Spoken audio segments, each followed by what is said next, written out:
Olá, querido amigo, olá, querida amiga, seja muito bem-vindo a mais um estudo bíblico. Aqui nós damos a você temas muito importantes e deixamos que a Bíblia ela mesma responda. Estamos hoje para ver o estudo número 14 e tem como tema Leis na Bíblia.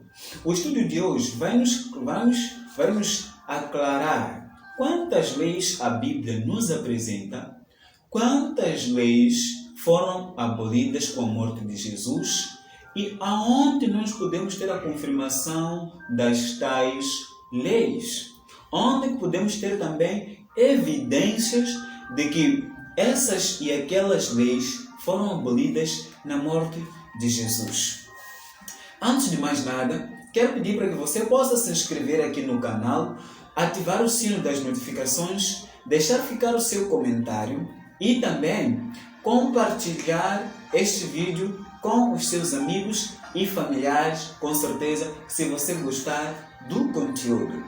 Antes de mais nada, peço para que você pegue o seu bloco de notas, pegue a sua Bíblia, pegue o seu lápis e vamos juntos orar. Pai querido, graças te damos, Senhor, por nos conceder a vida e saúde, mesmo sem nos merecermos. Pedimos, Senhor, a Tua presença nesse estudo. Permita, ó Deus, que possamos ter um entendimento claro deste tema acerca das leis na Bíblia. Deixe-nos claro, Pai, quais leis foram abolidas e quais leis ainda estão em vigor. Pedimos isso tudo no nome santo e poderoso de Cristo Jesus. Amém. Uau! A nossa primeira questão vai: quantas leis a Bíblia nos apresenta e quais são? Eu vou apresentar para você de forma muito breve, para que o vídeo não fique muito longo, porque aonde encontramos tais leis é em lugares, são capítulos. Vai por capítulos, então ler o capítulo inteiro, eu acho que puxaria muito o vídeo. Primeiro encontramos a lei civil ou de proteção que vigorava no Israel. Tal lei podemos encontrá-la no Êxodo capítulo 21 e capítulo 22. Isso, o Êxodo é o segundo livro da Bíblia. Você vai encontrar tais capítulos 21 e 22, página 89, a página 91. E a segunda lei é a lei cerimonial que envolvia sacrifícios. E esta lei encontra-se no terceiro livro do Antigo Testamento, que é o de Levíticos, capítulo 1 até capítulo 4. Ao ler, aí você vai compreender as leis que deu para o sistema sacrificial que vigorava no santuário. Só para reiterar, só para deixar ficar um assunto, aqui no canal temos um vídeo que falávamos do santuário terrestre e também chegamos na conclusão de lá no céu também existe um santuário. Então você é só pesquisar aí, mais abaixo vai obter este vídeo que tem mais informações a dar para você compreender tais leis cerimoniais. E a terceira lei encontra-se no Levíticos capítulo 11. E esta lei é a lei de saúde, que continha o que Deus estava a dizer ao povo que podiam consumir e o que também não podiam consumir. Aqui, amigo, vale dizer que Deus não proibiu ao povo porque ele é mau. Não, mais do que isso, ele proibiu ao povo porque ele é um pai de amor. Ele é quem fez o corpo humano e sabe como é que ele funciona. E sabe também o que é que deve entrar e o que não deve. Então, Deus apresentou ao povo que os animais que poderiam comer e os animais que não poderiam comer. Nisto, quando ele diz não consumam a carne suína, não significa que ele fez isso porque ele é mau, mas porque ele é amor e sabia que tal carne não faz bem ao ser humano. E a quarta lei encontra-se no livro de Êxodo, capítulo 20, dos versos 3 até versos 17. E tal lei está codificada como os 10 mandamentos. Ela é a lei moral. Os 10 mandamentos, ou mesmo com um nome bonito, podemos chamá-lo transcrição do caráter de Deus. Agora, vamos seguir. A lei cerimonial estava relacionada com o santuário. Como é que era o santuário?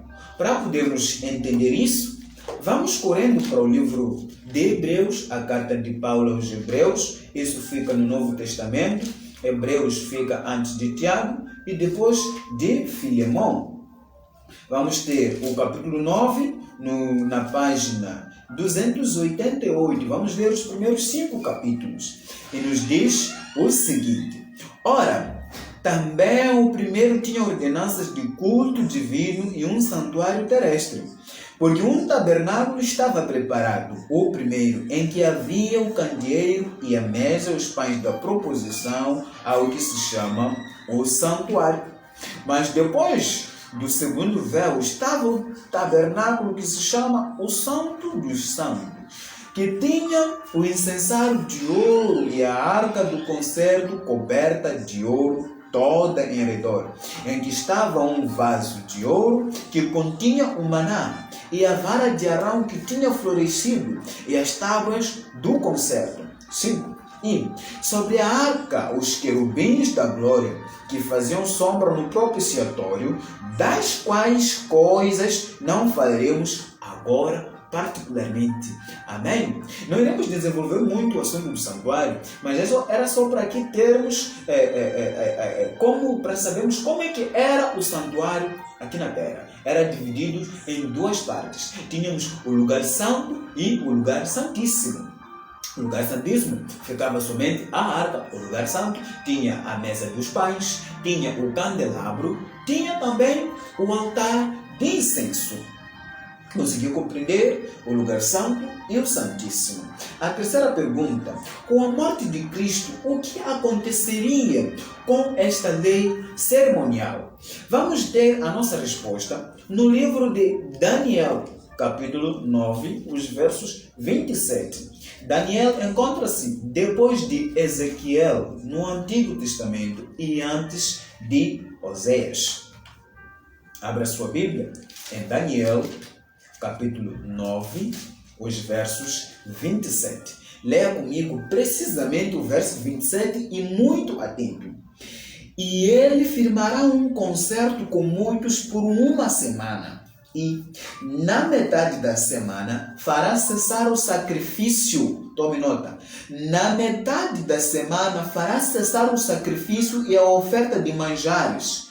E sobre a asa da abominação virá o assolador, e isto até a consumação, e o que está determinado será derramado sobre o assolador. Muito importante a parte que nós queremos aqui. Na metade da semana fará cessar o sacrifício e a oferta de manjares. Na semana em que Cristo morreu, faria cessar todo o sistema sacrificial que era realizado no santuário terrestre. Estamos a dizer, a lei cerimonial com a morte de Cristo seria cancelada, completamente cancelada. A Bíblia fala claramente que a lei cerimonial foi abolida na cruz, a qual consistia em sacrifícios para o ministério do santuário. Agora, o que dizer acerca da lei dos 10 mandamentos? O que dizer acerca da lei dos 10 mandamentos? Mateus capítulo 5, os versos 17, nos responde das coisas, palavras do próprio Cristo. O Novo Testamento, o primeiro livro do Novo Testamento, que é o de Mateus. Mateus 5, os versos 17. Cristo vai responder o seguinte: não cuideis que vim destruir a lei ou os profetas. Não vim abrogar, mas cumprir. Amém.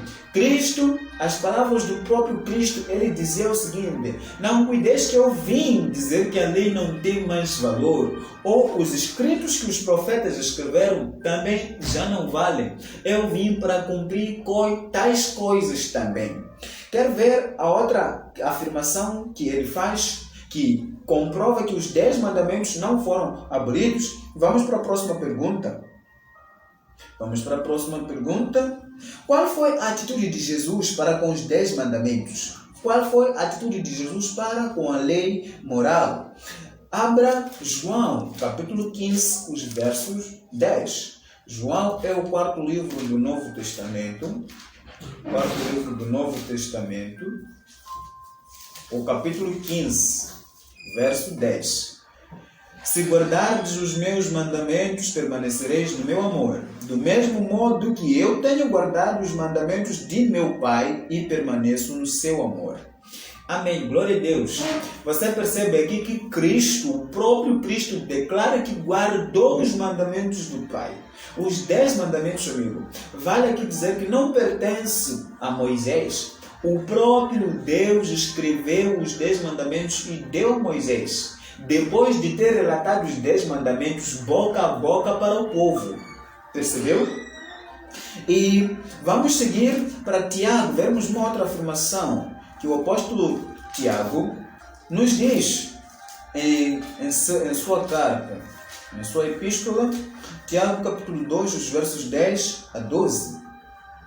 Diz o seguinte: porque qualquer que guardar toda a lei e tropeçar em um só ponto, tornou-se culpado de todos. 11. Porque aquele que disse, não cometerás adultério, também disse, não matarás. Se tu, pois, não cometeres adultério, mas matares, estás feito transgressor da lei. 12. Assim falai, assim procedei, como devendo ser julgados pela lei da liberdade. Amigo, você conseguiu compreender que o Tiago, ele dá a entender que os 10 mandamentos estão ainda em vigor? Tiago escreveu esta carta 97 anos depois da morte de Cristo, depois de Cristo ter ressuscitado e ter ascendido para o céu. E o Tiago, pela inspiração do Espírito Santo, ele diz: aquele que disse, não adulterarás, também disse, não matarás. Por outro, aquele que disse, lembra-te do dia do sábado para o santificar, também disse, honra o teu pai e a tua mãe. Os 10 mandamentos estão ainda em vigor. Amém por essas palavras, meu amigo. Cristo guardou os mandamentos do Pai e nenhum dele quebrou. A fé em Cristo Jesus anula a nossa obrigação para com a lei? A fé em Cristo Jesus anula a nossa obrigação de seguir os 10 mandamentos? Vamos ver o que é que Paulo nos responde na carta aos Romanos, o capítulo 3, verso 31.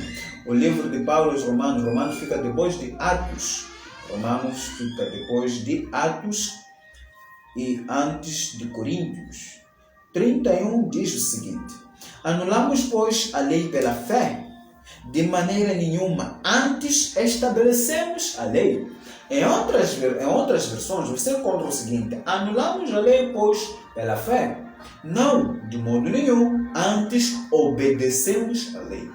Uau, que maravilha! Mais uma evidência para você poder crer que os 10 mandamentos estão em vigor. A lei nos leva a Cristo para sermos justificados e Cristo nos leva de volta para sermos santificados. O que isso quer dizer? Para você chegar ao conhecimento de que é um pecador e precisa de um Salvador, precisa passar da lei. A lei te diz, olha, você é um transgressor aqui. A única pessoa que pode te dar a vida é Cristo Jesus. Você chega a Cristo, Ele te justifica. Agora, para Cristo te permitir, Cristo te devolve a lei para você andar em santidade. A lei é a única coisa que te permite você viver em perfeita santidade. Porque quando você obedece à lei, nenhuma coisa abominável você comete. Por exemplo, quando você obedece à lei, você não vai ter ídolos. Porque a lei proíbe tais coisas. Se você obedece à lei, você não vai pegar a mulher do seu irmão e dormir com ela. Porque a lei proíbe tal coisa. Se você obedece à lei, não vai desonrar os seus pais. Porque a lei faz o quê? Proíbe tais coisas. Agora você consegue compreender que os 10 mandamentos estão em vigor atualmente? O que Jesus espera de seus seguidores hoje? Abra comigo, primeira carta de João. Abra comigo, primeira carta de João. Isso se encontra no Novo Testamento. Depois de Pedro, da carta de Pedro, você tem primeira carta de João, meu amigo. Abra o capítulo 2, vamos ler o verso 6. Aquele que diz está nele, também deve andar como ele andou. Jesus guardou os mandamentos. Vamos ver outra evidência. 1 de João, capítulo 5, nos versos 2. O que é que nos diz? 1 de João 5, 2. Nisto conhecemos que amamos os filhos de Deus, quando amamos a Deus e guardamos os seus mandamentos. Nisto conhecemos que amamos os filhos de Deus, quando amamos a Deus e guardamos os seus mandamentos. Não sou eu que estou a falar, é a Bíblia. Consegue compreender, meu amigo? Se você diz que ama a Deus, certamente guarda os seus mandamentos. E vamos ver Eclesiastes, que está no Antigo Testamento, que é depois de Provérbios. Eclesiastes, capítulo 12, versos 13. O que é que nos fala? Eclesiastes 12, 13. Diz o seguinte: de tudo o que se tem ouvido, o fim é: teme a Deus e guarda os seus mandamentos, porque este é o dever de todo homem. Uau, até o sábio Salomão nos deu essas palavras. De tudo que temos ouvido, tema a Deus e guarda os seus mandamentos. Abra aspas, uma observação. A obediência à lei não é a causa da salvação. A obediência aos 10 mandamentos não levará ninguém para o céu. A obediência aos 10 mandamentos não é a causa da salvação. Porém, é o resultado dela, é o resultado da salvação. Não se guarda os mandamentos para ser salvos, mas se guarda os mandamentos por estar salvo em Cristo Jesus. Ficou clara a língua portuguesa aqui? Não fiz nenhuma mistura, não é? Muito obrigado. E quais são os benefícios da obediência à lei de Deus? Quais são os benefícios da obediência à lei de Deus? Volta para os Salmos. Os Salmos é o maior livro da Bíblia. Veja comigo o capítulo 19, dos versos 7 a 11. Salmos 19, os versos 7 a 11. Eu tomo a leitura. A lei do Senhor é perfeita e refrigera a alma. O testemunho do Senhor é fiel e dá sabedoria aos simples. Os preceitos do Senhor são retos e alegram o coração. O mandamento do Senhor é puro e alumia os olhos. O temor do Senhor é limpo e permanece eternamente. Os juízos do Senhor são verdadeiros e justos juntamente. Mais desejáveis são do que o ouro, sim, do que muito ouro fino, e mais doces do que o mel e o licor dos favos. Também por eles é admoestado o teu servo, e em os guardar há grande recompensa. Quem pode entender os próprios erros? Expurga-me, tu, dos que me são ocultos. Uau! Quem guarda os mandamentos de Deus tem restauração da alma, tem grande recompensa, que é a vida eterna se você viver em santidade. Também resulta em uma alegria muito grande. Percebe que se eu crer em Jesus, ter fé em Cristo Jesus, mas continuar a adulterar, que é dormir com a esposa do meu próximo, eu não serei salvo. Perceba que se eu crer em Cristo Jesus, continuar a ter ídolos, não serei salvo. Então, por que não crer em Jesus e guardar o Santo Sábado, que está na lei de Deus? Os 10 mandamentos contém lá também um sábado, que é o 4º mandamento. E este mandamento é um mandamento que dá em sua clareza que Deus é o Criador.